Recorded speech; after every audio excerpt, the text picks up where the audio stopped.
ചേച്ചി ചേച്ചി ഒന്ന് നിക്കാവോ? ഞാനൊരു വ്ളോഗറാണേ. ഒരു ചലഞ്ച് ചെയ്യാൻ താല്പര്യമുണ്ടോ? എന്ത് ചലഞ്ചാ? ഇതിൽ 12 ബിസ്ക്കറ്റ് ഉണ്ട്. ഒരു ബിസ്ക്കറ്റിന് 100 രൂപ വെച്ചാണ്. ചേച്ചി 1 മിനിറ്റിനുള്ളിൽ എത്ര ബിസ്ക്കറ്റ് കഴിക്കുന്നോ അത്രയും ബിസ്ക്കറ്റിന് 100 രൂപ വെച്ച് ചേച്ചിക്ക് കിട്ടും. താല്പര്യമുണ്ടോ? ഓക്കെ.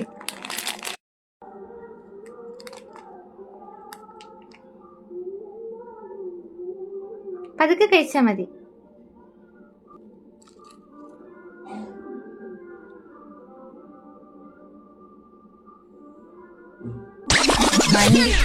ആരെങ്കിലും വല്ല ചലഞ്ച് തേങ്ങയെന്ന് പറഞ്ഞു വന്നാൽ ഉടനെ അങ്ങ് അക്സെപ്റ്റ് ചെയ്തോളൂ. സ്വർണത്തിനൊക്കെ ഇപ്പം എന്താ വിലയെന്നറിയോ? ഊരി വരുന്നുമില്ലല്ലോ ഇത്.